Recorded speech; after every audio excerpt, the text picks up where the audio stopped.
guys, it's Dan, and it is time for another book review. This time I'm here to review Crossroads by Laurel Hightower. Now, I did not read her debut novel, which is Whispers in the Dark. I've heard a lot of great things about her debut novel, but after reading this, I'm definitely going to have to check that one out. Now, this one is it's a novella about a mother's grief, a bit of supernatural, and a whole lot of body horror, kind of throwing in mysteries and elements of hoodoo, crossroads, ritual type stuff with possibly a demon. We don't really know. But this was one of the stories where, you know, when you're watching a horror movie and you're like, no, don't do that. You want to just scream because you know what they're doing is something wrong and you just want to yell at the character not to do what they're going to do. There were a couple of scenes where I was on edge and it was just like, I was like, no, don't do that. And I just wanted to scream at the character to stop what they were doing because what they were doing was so wrong. So we got this main character, Chris, whose son was killed in a car accident, and she goes and visits his roadside memorial, this little cross that's on the side of the road, almost every day, and an accident occurs, a drop of blood gets spilled into the ground, and she starts seeing his ghost. And then it goes from there to just how far will she take things to try to keep seeing him again and again.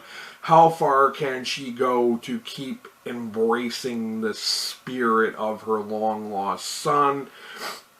And just the lengths that she will go to, you know, her one and only child.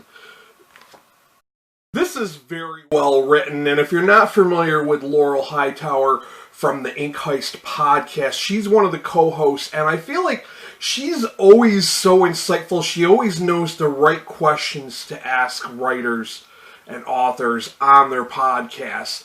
I always love the things that she has to say and the questions she asks. So if you're someone who's wanting to learn about the writing, definitely check out the Ink Heist podcast because I feel like she definitely knows the craft, and that comes across in this book. And that's another reason why I'm like definitely going to say I have to go check out her debut novel, Whispers in the Dark. Now, I did enjoy this. I gave this a 4 out of 5 star rating on Goodreads, but I didn't think it was a perfect 5 stars just because there were a few things I had issues with. There were just a few things I just didn't. I wondered at times, and I hope this isn't going to be spoilery, but there were a few times where I wanted the mom character, Chris, to just question it a little more, to question how believable it was, the things that she was doing, the things she's giving up, and how far she was willing to go in order to see her dead son again. I felt like if it was reality, I felt like she would have questioned herself a little bit more and to doubting whether this was a legit scenario going on. But I felt like she was too all in for this, that it just didn't seem 100% believable. I did enjoy the way it ended, but I was still a little bit confused by the ending. I'm not going to go into details with the ending because I don't want to spoil it for potential readers. But there was something that kind of happened at the end that was really confusing with, like, you know, the ending with the mom and what happened after that. I was just kind of lost. I'm like, well, what just went on there? Was it not what I was led to believe or what I thought was happening? And that was kind of why I didn't feel that this was a 5-star book for me. It was more a 4-star. I mean, I loved being led to that point, but in the end, I was a bit confused as to what was really going on, and yeah. But yeah, this is a short little novella. It was only 110 pages, Really quick read. If you are someone who likes tales of grief, if you can get into kind of grief horror, which it kind of it reminds me a little bit of Pet Sematary by Stephen King. It has that kind of grief, parents' loss of a child. Some similarities, but not. It's not like it's not exactly like Pet Sematary, but it kind of has some of those elements like Pet Sematary. The writing is very well written. At times, I know that Laurel is always saying how she really admires Shirley Jackson. I've only read 2 things by Shirley Jackson, so I can't really confirm if that comes across in her writing or not. I've read The Lottery, and I read the Hill House one, The Haunting of Hill House. But I can't really confirm whether or not that influence comes through in her writing, but I can say it is very well written. The prose, the way she writes is really eloquent. It really flows on the pages. She really has this way of bringing out emotion and kind of putting you in the moment and making you feel what the characters are feeling, which I thought was really cool.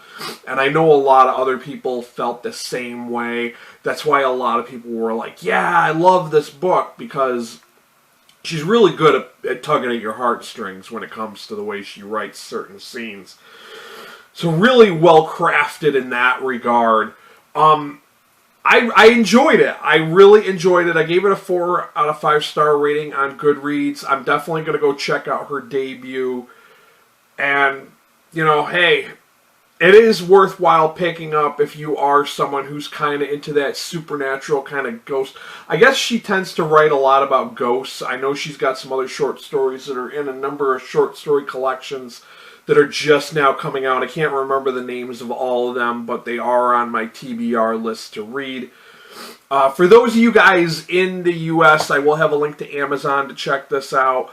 I'm going to try and see if it's on bookshop.org for you international folks. If you don't mind donating $1 or $2, please donate to my coffee. I'm not getting AdSense, so every little bit helps. The affiliate links, I get a very, very tiny, small percentage. So, if you really want to help support my channel, you can share this video, like it. Please subscribe, hit that notification bell, and you can definitely donate to my coffee link, because that helps me out more than ever. That's all I got for you guys. Stay creepy, stay weird, and stay healthy. Bye-bye.